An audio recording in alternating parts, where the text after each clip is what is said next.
Boa noite, pessoal. Tudo bem com vocês? Amém? Queria compartilhar com vocês um texto, uma mensagem. Vocês, de repente, eu não sei se minha voz vai aguentar até o final. Hoje eu estou um pouquinho meio estranho. Desde manhã eu acordei com um pouco de alergia, sei lá. E agora de tarde começou de novo. Então, eu fiquei até meio preocupado se eu iria conseguir realmente estar falando. Mas melhorou um pouco, está dando para falar. E eu gostaria de estar compartilhando com vocês o texto. Para a gente poder começar, para a gente poder fazer uma breve introdução, nós começamos recentemente o mês de abril. E nesse ano, a Páscoa, o feriado da Páscoa, a celebração da Páscoa cai nesse mês de abril. E a gente, em conversa junto com o Glauco, a gente trocou uma ideia e a gente alinhou da gente durante esse mês tá fazendo uma série de mensagens baseada na Páscoa. Tá aí o anúncio, né? A arte que a Aninha fez pra gente. Então todo ano a gente costuma fazer uma série de mensagens que se chama Encontros com Jesus.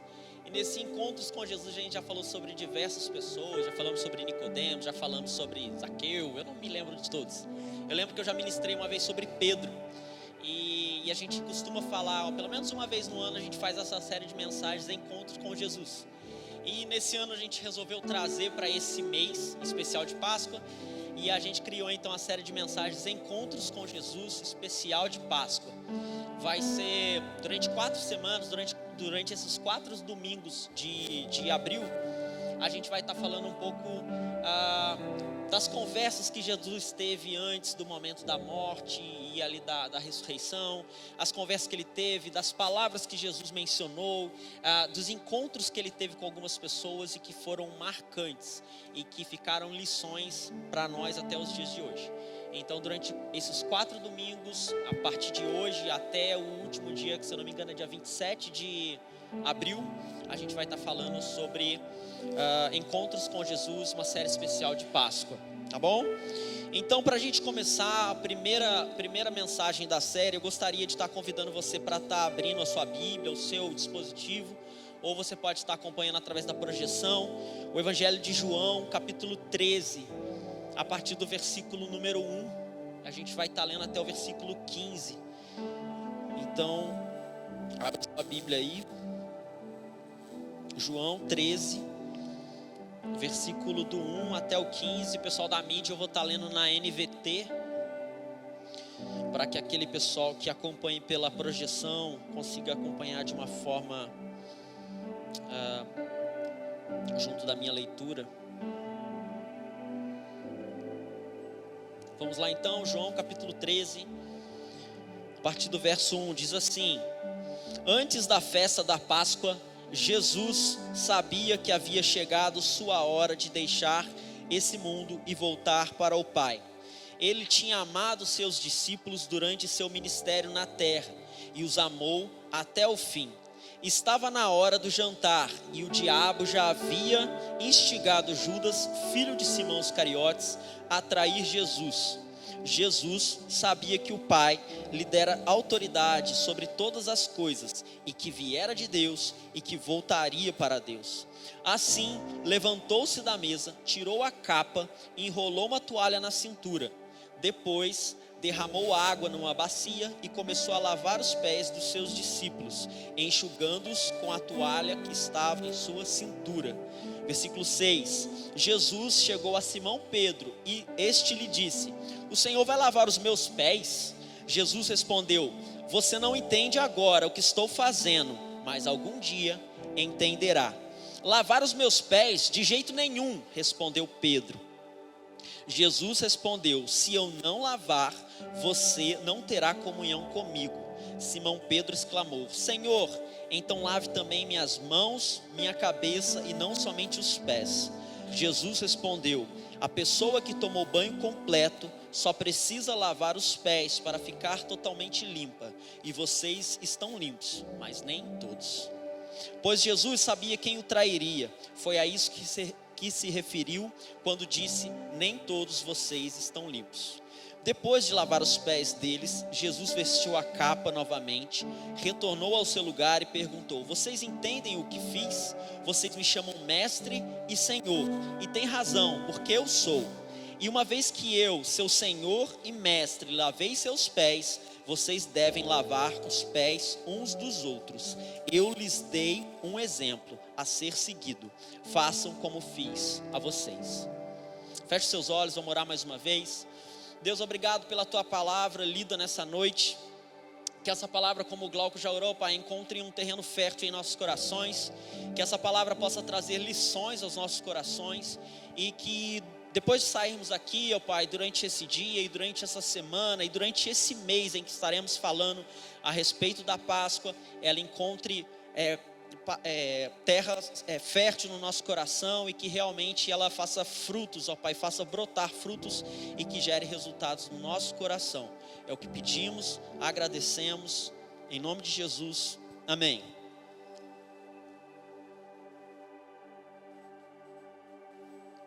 Bom, começando, a gente fez uma leitura do capítulo 13, do versículo 1 até o versículo 15. É um texto bem conhecido, quando Jesus lava os pés dos seus discípulos. É uma cena conhecida, né, no meio cristão, e é interessante porque é uma cena que só é descrita no Evangelho de João. Nos outros evangelhos de Mateus, Marcos e Lucas, ele não aparece. E o que está acontecendo aqui nesse contexto? Para a gente poder entender mais o contexto que está inserido dentro desse texto. A gente está diante do último discurso de Jesus. Jesus começa o seu último discurso através dessas palavras. Está acontecendo a ceia. A ceia de quê? Era a ceia da Páscoa. Os judeus tinham esse costume de celebrar a Páscoa, tem até hoje, na verdade. Eles têm o hábito de comemorar a Páscoa. Esse costume veio de uma ordenança de Deus para eles. Eu não sei se você conhece essa história, provavelmente você conhece. O ano passado a gente ensinou aqui a Páscoa, a Páscoa de Cristo, né, no tempo de Cristo, mas a gente falou também da origem da Páscoa, que foi lá na época em que o povo de Israel era escravo no Egito. E tem todo um contexto envolvido. Moisés é chamado por Deus para estar liderando essa saída do povo do Egito. E Moisés fica relutante, não quer ir, mas aí depois de tudo isso, Deus o encoraja e ele vai falar com o faraó, o príncipe, o rei do Egito. E é muito interessante porque ele chega para o rei do Egito, ele começa a pedir para que deixe o povo ir, e fica naquele embate, e o faraó não deixa eles irem. E é legal legal, né? Legal. Mas é interessante que no texto bíblico fala que o próprio Deus endureceu o coração de Faraó. Então era realmente um processo que aquele povo e que de Moisés precisava passar, de confronto. Ele ia lá, falava com o Faraó não deixava o povo ir. Mas o que acontecia era que o próprio Deus endurecia o coração de Faraó para que não deixasse o povo ir. E isso foi se repetindo diversas vezes, até que Deus anunciou que algumas pragas viriam contra o povo do Egito, e vieram diversas pragas, né, contra diversas coisas, sobre a água do rio Nilo, sobre moscas, sobre diversas coisas, animais que eles tinham, até que chegou na 10ª praga. No total seriam 10 pragas, e na 10ª praga a promessa era que se o faraó não deixasse o povo ir, um anjo da morte viria e mataria todos os primogênitos, todos os primeiros filhos homens dos egípcios, ou de todo que não tivesse uma marca de sangue em volta da porta, conforme o Senhor havia direcionado o povo de Israel a fazer. Ele deixou instruções claras: olha, tal horário vocês vão pegar um cordeiro assim, vão assar esse cordeiro, vão pegar o sangue, vão passar no batente das portas para sinalizar que o anjo da morte não entre ali, e vocês vão ter uma refeição desse cordeiro, vão comer alguns pães, mas vocês já vão comer preparados, de sandália nos pés, porque nesse momento vocês vão comer para poder sair do Egito. E assim o povo de Israel coloca fé, acredita e faz dessa forma. Eles cada um com a sua família, corta um cordeiro, mata um cordeiro, coloca no batente da porta. E naquela noite, naquela madrugada, o anjo da morte passa pela terra do Egito, e todas as casas que não tinham sangue no batente das portas, indicando que não entrasse ali, de fato, os filhos primogênitos dos egípcios foram mortos. E houve grande choro na terra do Egito, a ponto que o faraó falasse: olha, vai embora daqui de uma vez, eu não quero mais vocês aqui. E aí foi esse momento de passagem, de saída do povo do Egito, do povo de Israel do Egito.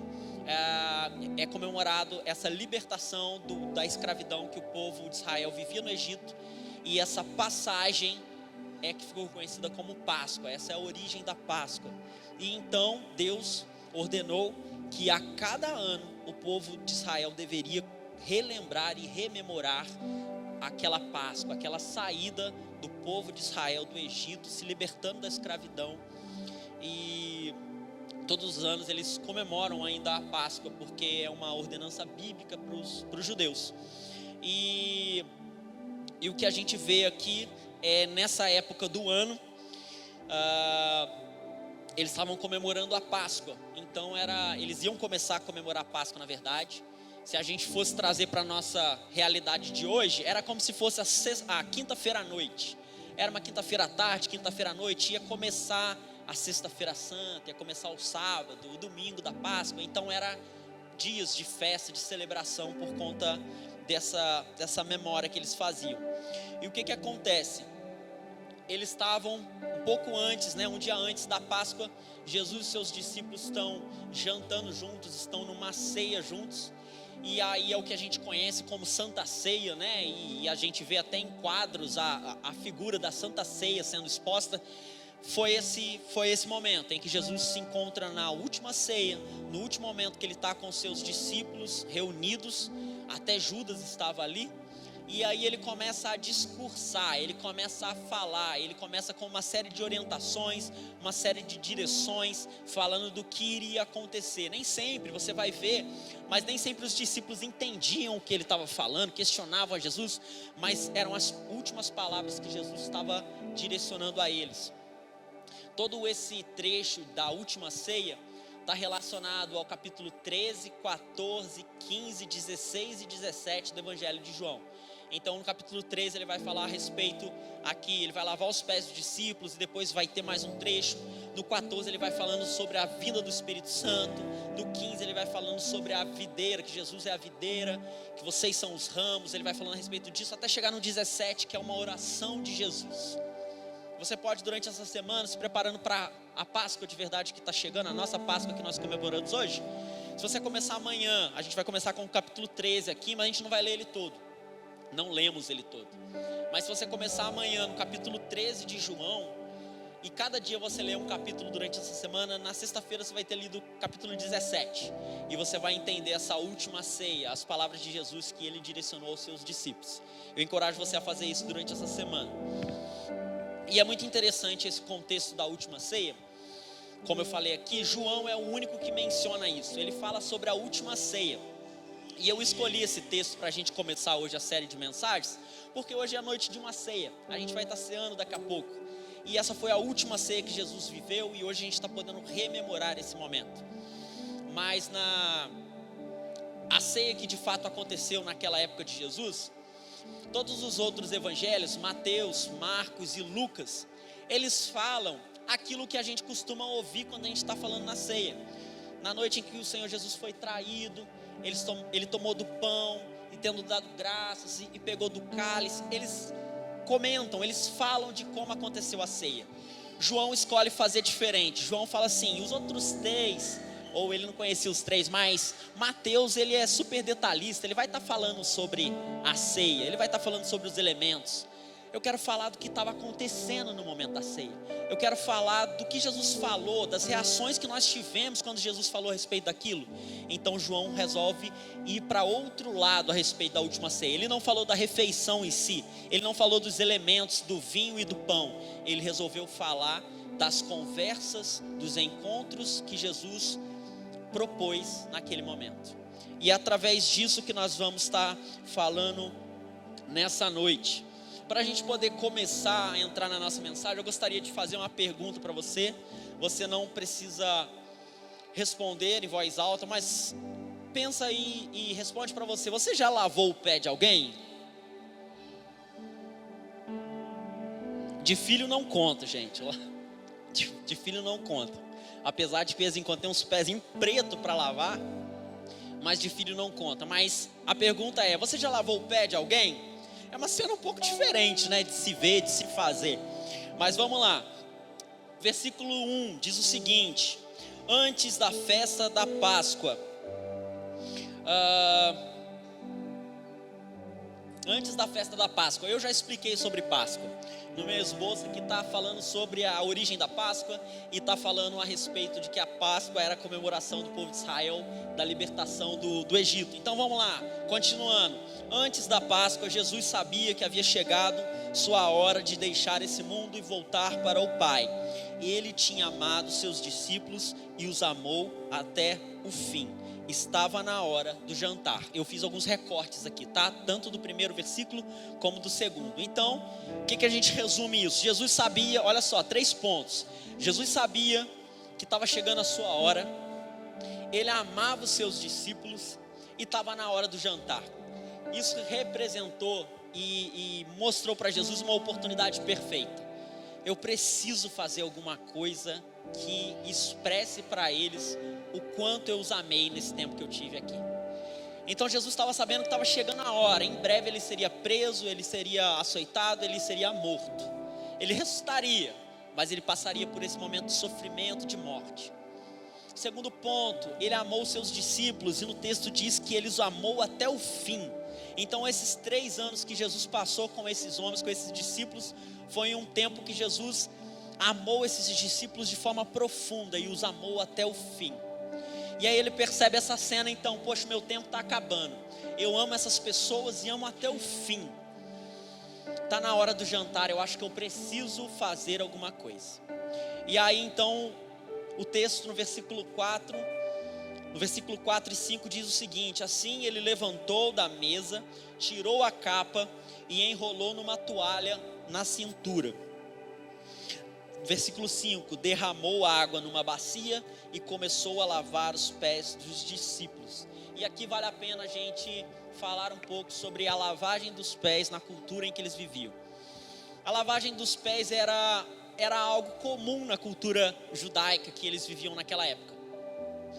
Pensa bem, aquela região, eles, né, no caso, não tinham carros, eles não tinham, poucas pessoas. A gente vê um relato, por exemplo, não lembro aonde, João, em Atos, de um funcionário de uma rainha que estava numa carroça, né, viajando numa carroça.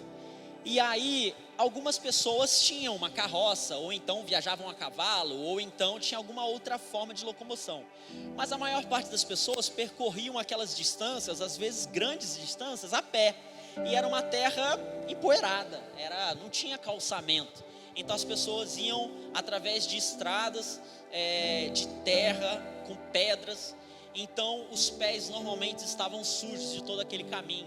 Você vai lembrar, por exemplo, dos discípulos ali caminhando, 2 discípulos depois da ressurreição de Jesus, no caminho de Emaús. Só um spoiler, na última semana a gente vai chegar no caminho de Emaús.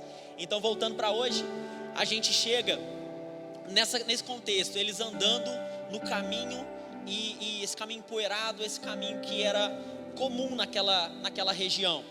Então a lavagem dos pés era algo comum, e era algo normalmente, quando você recebia visitas, era algo tido como um gesto de hospitalidade. A minha visita chegou a um jantar na minha casa, chegou para me visitar, e aí então ele tem os seus pés lavados para que ele pudesse entrar em casa com os pés limpinhos e tal.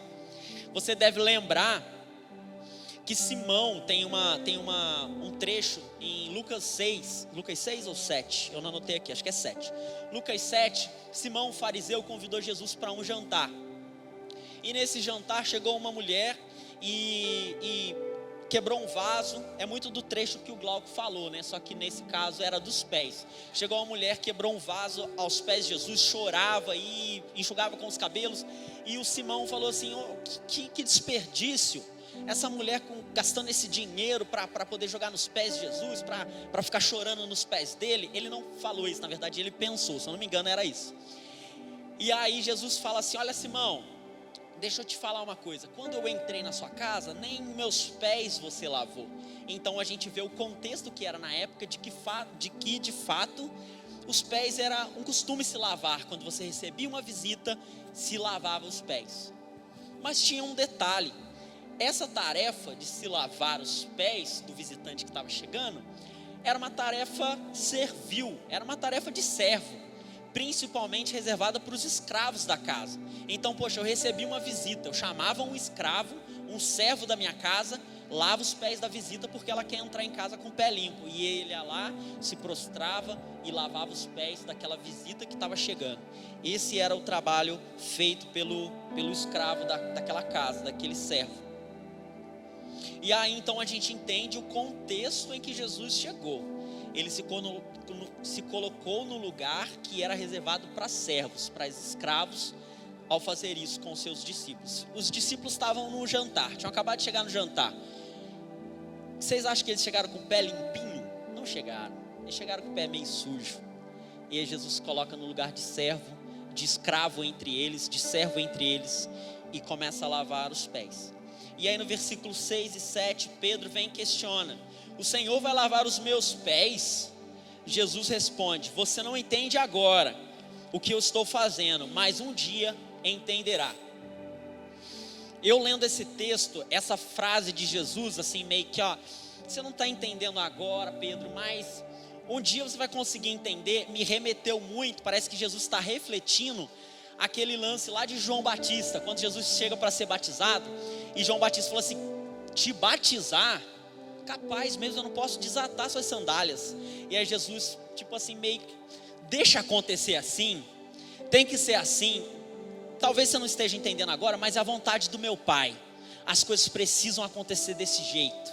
E aconteceu desse jeito. E aí Jesus para Pedro é mais ou menos nesse sentido: ô Pedro, talvez você não esteja entendendo o que está acontecendo agora, mas deixa que seja assim. É a vontade do meu Pai. Lá no futuro você vai entender. E aí o que acontece? Essa parte de Jesus falando assim: talvez você não entenda agora, mas um dia você vai entender. E aí trazendo isso para nosso entendimento, Pedro pode ter compreendido isso depois da ressurreição de Jesus e depois no tempo em Atos, onde ele estava explorando e levando o evangelho. Mas a gente traz isso para a gente da seguinte maneira: o que Pedro ainda não podia entender é que o ato de Jesus, ao lavar os pés dos discípulos, estava anunciando uma lavagem muito maior que Jesus faria em algumas horas, em alguns momentos. Olha, Pedro, deixa acontecer assim, porque eu só estou meio que representando algo que vai acontecer daqui a pouco, mas vai ser muito maior do que isso, cara. Vai ser algo assim que vai mudar a eternidade. Vai ser uma lavagem que eu vou fazer completa em vocês. E essa lavagem vai ser definitiva. Essa lavagem que eu vou fazer em vocês vai de uma vez por todas limpar vocês de toda a sujeira, todo o pecado, toda imundícia que vocês têm. De uma vez por toda vai estar indo embora. Então talvez agora você não esteja entendendo, mas deixa acontecer assim. E aí Pedro protesta ainda no versículo 8, ele ainda fala assim: lavar os meus pés? De jeito nenhum, jamais eu vou deixar. E aí então Jesus responde: se eu não os lavar os seus pés, né, você não terá comunhão comigo. E aí o que ele fala? Peraí, você não vai ter mais comunhão comigo. E aí esse trecho de Jesus falando: se eu não te lavar, você não terá mais comunhão comigo, você não poderá ter comunhão comigo. Jesus novamente expressando ou refletindo uma palavra que ele viria a falar depois, daqui a nosso capítulo seguinte. É mais ou menos assim: Pedro, se eu não te lavar, não tem mais jeito, você não vai ter comunhão comigo. Eu sou o caminho, Pedro, eu sou a verdade, eu sou a vida. Se não for por mim, não tem como ter comunhão com Deus, não tem como comunhão comigo. Só eu posso te lavar, Pedro, aceita. Mais ou menos desse jeito. E aí ele estava querendo dizer que se não for Jesus que venha nos lavar, nenhum outro conseguiria nos lavar e nos libertar do nosso pecado.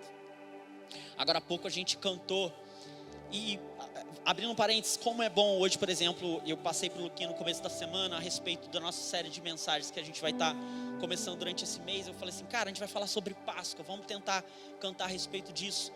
E que bom a gente poder cantar durante essas 3 canções a mensagem da cruz, o sangue de Jesus nos lavando, e só Ele, e o que Jesus é o centro de nossas vidas, e repetindo isso música após música. E aí o que eu quero falar é nesse ponto. Agora há pouco a gente cantou que nada além do sangue de Jesus pode nos lavar. Sem o sangue de Jesus nós não seríamos amigos de Deus. Sem o sangue de Jesus nós não seríamos brancos como a neve. Sem o sangue de Jesus nós não seríamos nada. E o que Jesus está dizendo para Pedro aqui: Pedro, se eu não te lavar, se não for o meu sangue, nada além do meu sangue, Pedro. E aí ele faz desse jeito: olha, se eu não te lavar, Pedro, você não vai ter mais comunhão comigo. E aí o que o Pedro faz? Jesus, então pode lavar. E é típico do Pedro, né? Aquele tipo, se você vai nos evangelhos e vê as medidas que Pedro tomava, poucas horas depois disso ele vai arrancar a orelha de um cara por causa de Jesus, estava sendo preso. E Jesus, você vê a característica de Pedro: explosivo, impulsivo, exagerado. Então Jesus fala assim: olha, eu vou lavar o seu pé. O meu pé de jeito nenhum. Se eu não lavar os seus pés, você não tem comunhão comigo. Jesus, lava as mãos e o corpo inteiro. Então um cara muito impulsivo, do mesmo jeito que já está de um lado, já está de outro. E aí a gente vê essas características de Pedro nessa mensagem. E aí no versículo 10, Jesus vai falar, Jesus respondeu: a pessoa que tomou banho completo só precisa lavar os pés para ficar totalmente limpa. E vocês estão limpos, mas nem todos. Essa primeira parte você não precisa considerar na sua vida pós-moderna, tá, gente? Pessoa que já tomou um banho completo, depois pode ir lá só lavar o pé. Não precisa ser assim. Era na cultura judaica, era assim, né? A pessoa já se purificou, e ela então não precisa de uma purificação completa novamente. Ela pode só lavar os seus pés. Eu lembro que tinha um colega meu, quando eu era mais novo, assim, criança, da outra igreja. E aí às vezes a gente ficava de tarde jogando videogame e tal. E aí na terça-feira, tipo, tinha culto à noite na igreja, assim. Aí a gente ficava jogando videogame e tal. Aí quando chegava no horário da igreja, ele morava perto da igreja.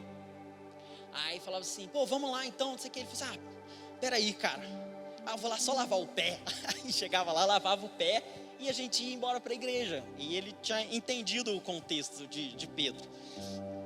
E aí então Jesus fala: olha, se vocês tomaram banho completo, se vocês se purificaram, basta lavar o pé, porque vocês já estão limpos, mas nem todos. E aí ele menciona isso. Obviamente a gente sabe disso, que era se referindo a Judas, que momentos depois iria trair Jesus. Mas os discípulos, para eles: mas nem todos estão limpos. Aí eles já ficaram assim: mas quem será que não tomou banho hoje, cara? E aí passou. Os discípulos não tiveram entendimento daquilo. E aí no versículo 11, foi o que eu já li, pois Jesus sabia quem o trairia. No versículo 12, Jesus vestiu a capa novamente, retornou ao seu lugar e perguntou: vocês entendem o que eu fiz? Olha só que interessante. Eles estão começando a última ceia, e Jesus vai ter todo um discurso, toda uma palavra com aqueles discípulos. Ele se encontra, né? Nos outros evangelhos você vai ver as instruções de Jesus. Olha, vai a tal lugar lá, você vai encontrar um local preparado e tal. Então aquele lugar, aquela ceia foi preparada para que eles estivessem ali. E aí então Jesus começa esse discurso. E aí logo no começo ele vai e faz esse ato de lavar os pés dos discípulos. A gente passou pelo trecho em que fala que ele tirou a capa, ele amarrou uma toalha na cintura, e ele foi, derramou água numa bacia, lavou os pés dos discípulos e secava com uma toalha que estava presa na cintura dele. No versículo 12 fala que ele volta a colocar uma capa.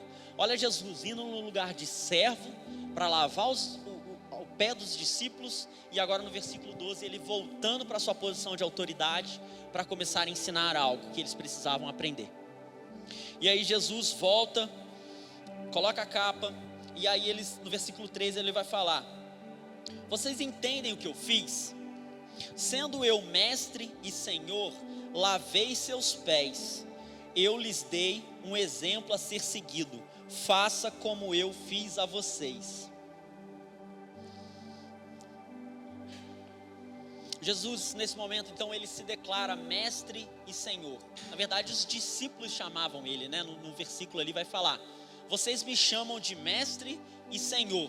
E de fato eu sou, vocês estão certos. E aí Jesus então se declara: de fato vocês estão certos porque eu sou mesmo, eu sou mestre e senhor. Contudo, eu lavei o pé de vocês. E aí então às vezes a gente lê esse texto e a gente vê: poxa, Jesus falou que ele era mestre e senhor, e falou que ele lavava os pés dos discípulos, lavou os pés de Jesus, dos discípulos.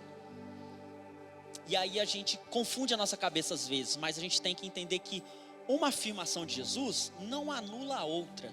Ele falou: eu sou mestre e senhor, e lavei os pés de vocês.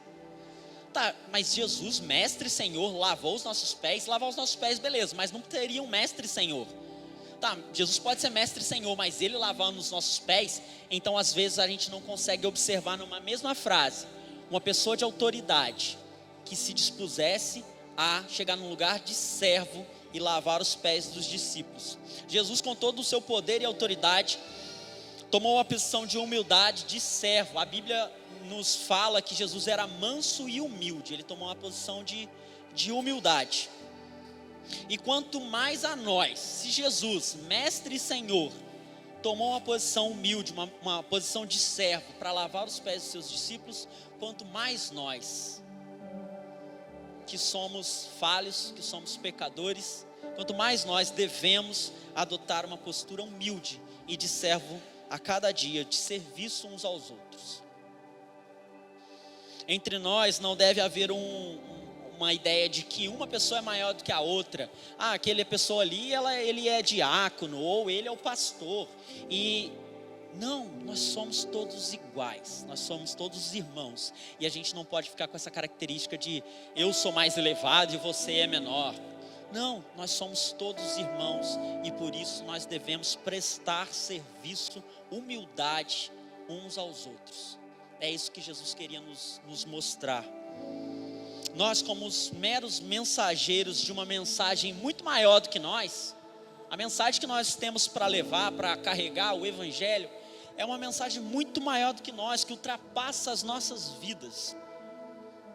Nós não poderíamos nos dar o luxo de simplesmente achar que nós não deveríamos servir a pessoas exatamente como nós.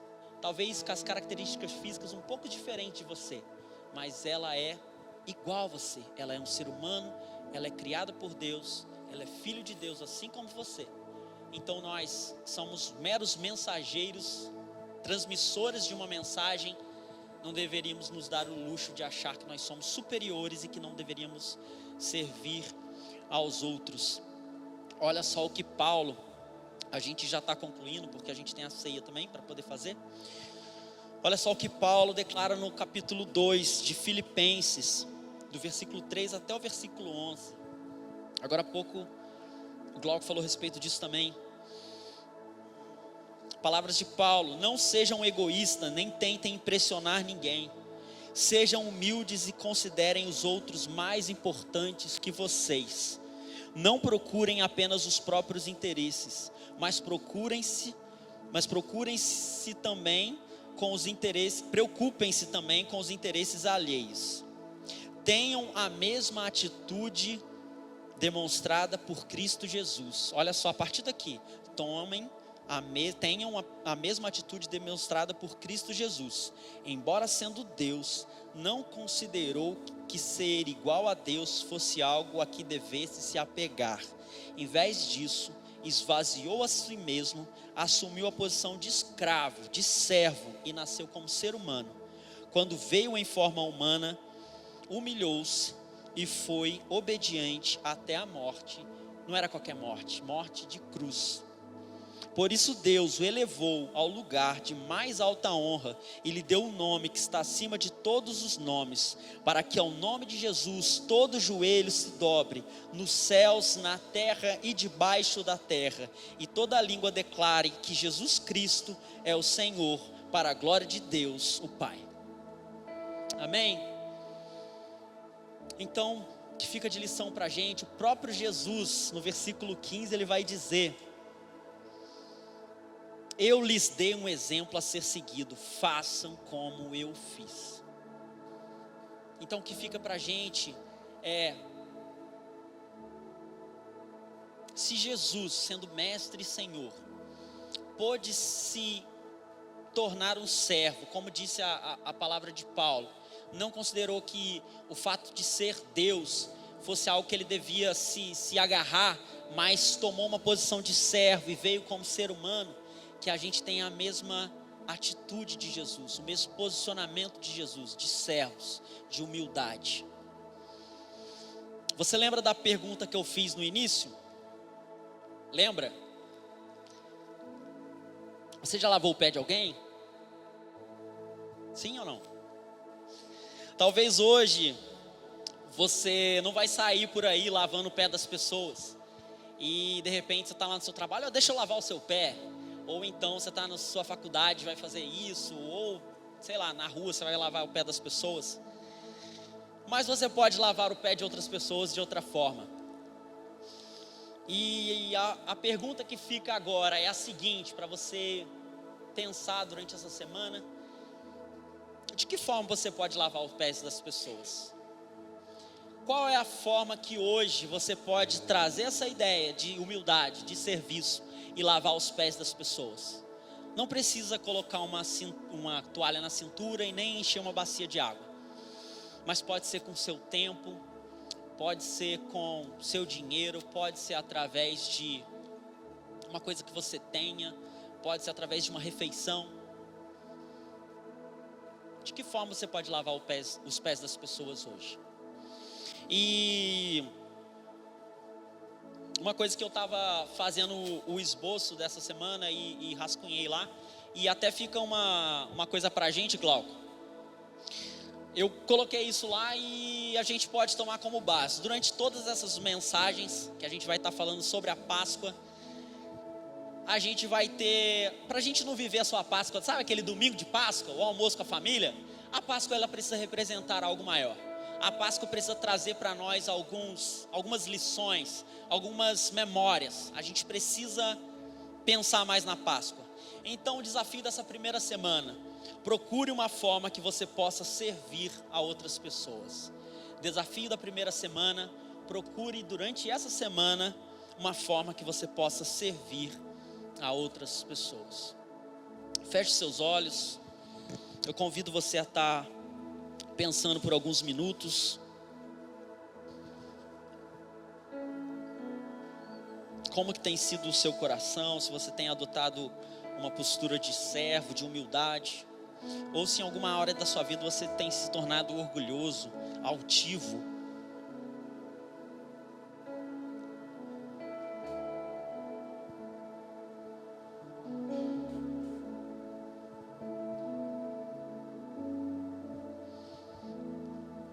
Será que em alguma área da sua vida você tem se achado maior do que outras pessoas? Será que você pode estar se tornando arrogante? Apresente diante de Deus nessa noite qualquer resquício de orgulho, de arrogância, de altivez, e peça para Ele lavar os seus pés nessa noite. Peça que o sangue purificador de Jesus, a água purificadora que só Jesus pode trazer, possa te lavar nessa noite. Peça para Ele que essa água purificadora, transformadora, traga para você um espírito de servo, que você seja mais manso e humilde, assim como Jesus.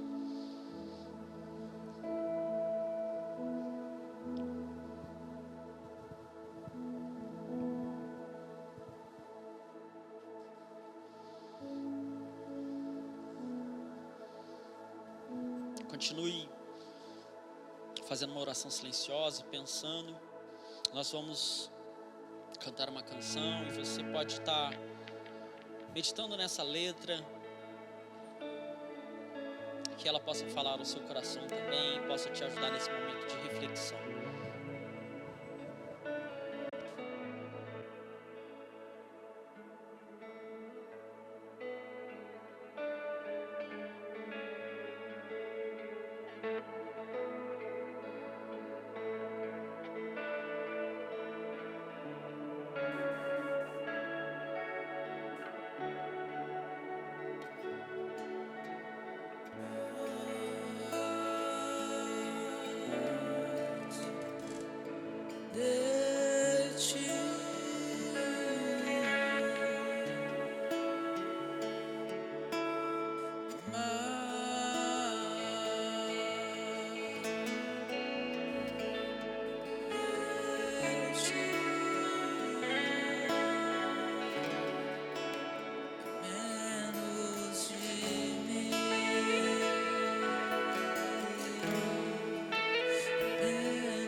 Jesus, nessa noite nós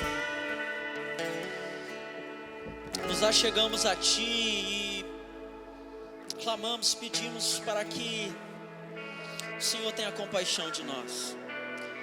Nós precisamos da tua compaixão, nós precisamos da tua misericórdia. Nós reconhecemos que muitas vezes nós somos orgulhosos, prepotentes, altivos, arrogantes. Muitas vezes nós não olhamos para as pessoas ao nosso lado, semelhantes a nós, e nos achamos no direito de não servir essas pessoas como o Senhor deixou de exemplo. Por isso, Pai, nós pedimos nessa noite que o Senhor possa perdoar os nossos corações, que o Senhor possa lavar os nossos corações, que o Senhor possa trazer a nós o teu coração. Dá-nos, ó Pai, um coração mais parecido com o de Jesus. Um coração manso, um coração humilde, um coração que se importa com os outros. Um coração que serve aos outros. Um coração que pensa nas outras pessoas. Que considera as pessoas maiores do que nós. Como é difícil, ó Pai, nos momentos em que nós vivemos hoje, colocarmos as pessoas, ó Pai, de uma forma mais elevada que nós, mas que o Senhor possa nos ajudar e contra toda essa cultura e colocar pessoas e servi-las, ó Deus. Nós queremos fazer dessa forma. Usa as nossas vidas, que nós possamos ser seus pés, suas mãos, que nós possamos alcançar o aflito, o perdido, o cansado, o faminto. Que nós possamos ser os seus pés e suas mãos, que nós possamos levar o amor de Deus aonde de repente ele ainda não é sentido. Usa as nossas vidas, ó Pai, e que durante esse mês, durante essas mensagens, o Senhor continue falando ao nosso coração e fazendo do nosso coração mais parecido com o coração de Jesus. É o que nós pedimos nessa noite, certos e confiantes que o Senhor faz milagres em nós. Em nome de Jesus. Amém. Amém. Glória a Deus. Bom, ainda nesse espírito eu gostaria de convidar você a continuar fazendo uma reflexão sobre a sua vida. O apóstolo Paulo, escrevendo aos cristãos de Coríntios e falando a respeito do momento da ceia, no começo do capítulo 11, ali no versículo 16, se eu não me engano, 17, ele vai falar que, olha, para a igreja de Corinto, eu não tenho ouvido boas coisas a respeito de vocês. Talvez vocês não tenham sido humildes com os semelhantes a vocês. Talvez vocês não estejam sendo servos o suficiente. E aí ele faz uma instrução de que cada um deve examinar a si mesmo para celebrar e comer da ceia do Senhor. E por isso nessa noite eu quero te convidar a estar fazendo essa reflexão durante essa outra canção que nós vamos cantar. Examine a si mesmo. Pense naquilo que pode estar te separando, te afastando. Algum pecado que você tenha cometido e que você arrepende dele, para que nós possamos comer e beber da ceia do Senhor nessa noite. O céu pra me encontrar, que não é. Você pode se colocar de pé.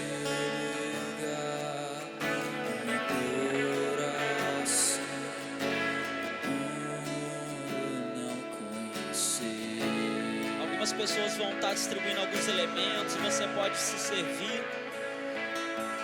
Aquela cruz se entregou, o teu perdão me alcançou. Um amor. Coração, o mundo não conheceu.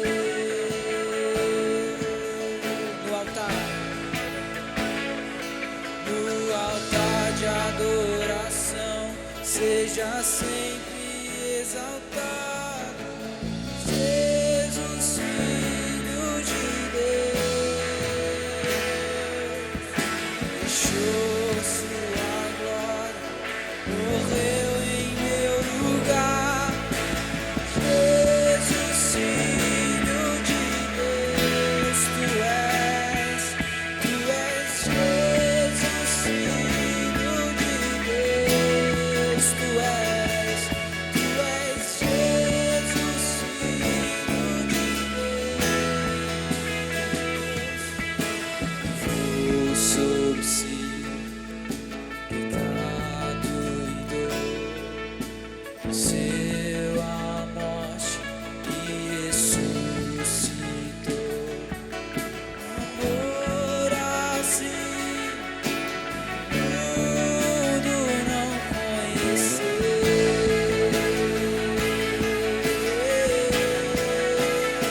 merecido é, teu nome é santo, poderoso é, e não há nada que apague o seu amor.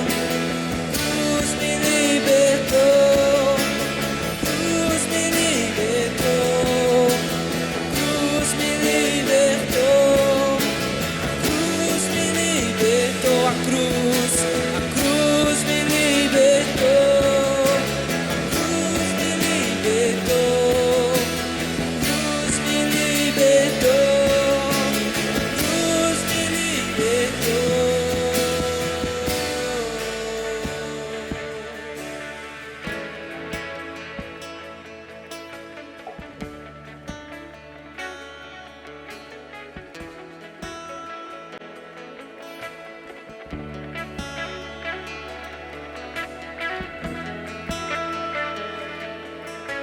Alguém foi esquecido do pão? Não? Alguém foi esquecido do cálice? Também não? O pessoal que serviu, pegaram? Sim?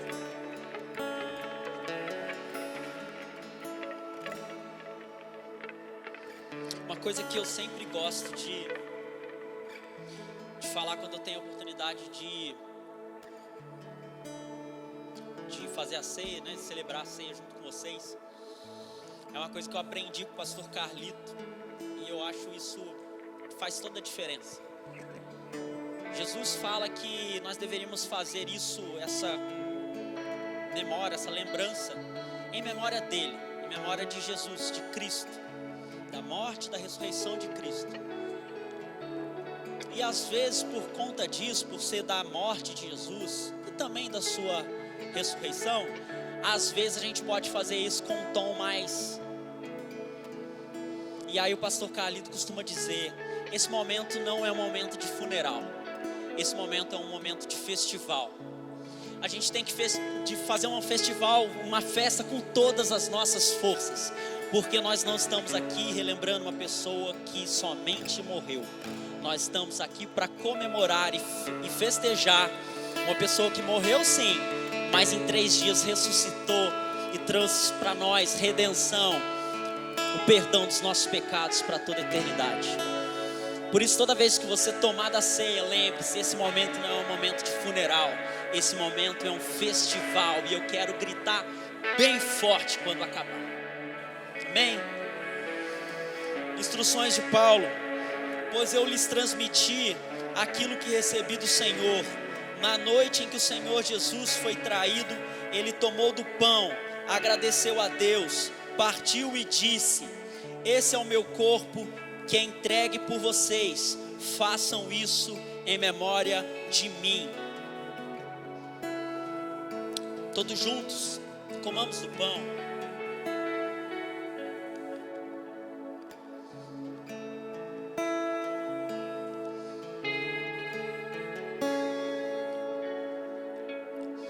Da mesma forma, depois da ceia, tomou o cálice e disse: este cálice é a nova aliança, confirmada com o meu sangue. Façam isso em memória de mim, sempre que o beberem. Porque cada vez que vocês comem desse pão e bebem desse cálice, anunciam a morte e a ressurreição até que ele venha. Glória a Deus. Tomamos junto do cálice e celebramos ao nome do Senhor com todas as nossas forças. Levou sobre si pecado e dor, venceu a morte e ressuscitou um amor assim o mundo não conheceu.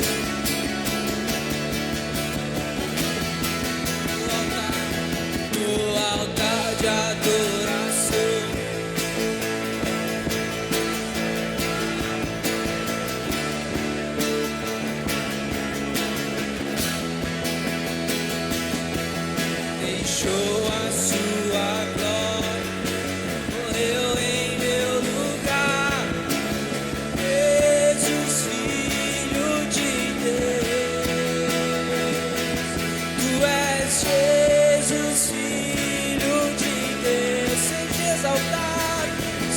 exaltado, engrandecido é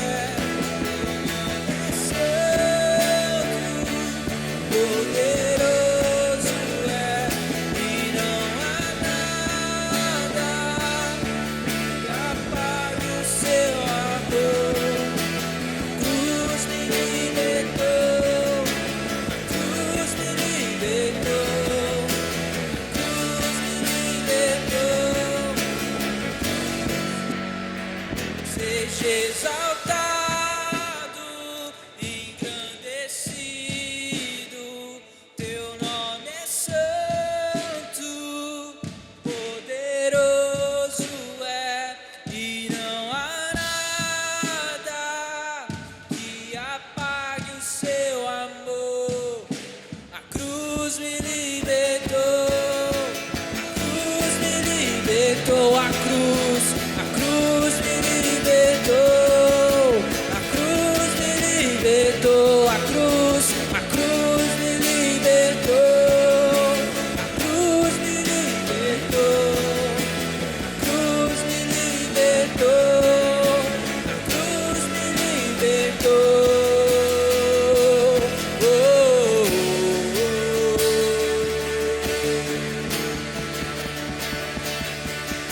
Somente Ele é digno, somente Ele é merecedor, somente Ele morreu e ressuscitou ao nosso favor. Nós celebramos aquele que é digno de toda honra, de toda glória, pelos séculos e séculos sem fim. Glória ao nome do Senhor Jesus. Celebramos ao Teu nome, Senhor. Bendito seja, bendito seja. Amém, glória a Deus. Amém. Que o amor de Deus, a graça do nosso Senhor e Salvador, Jesus Cristo de Nazaré, e as doces consolações do Espírito Santo de Deus estejam sobre a sua vida. Vão em paz, boa semana. Glória a Deus.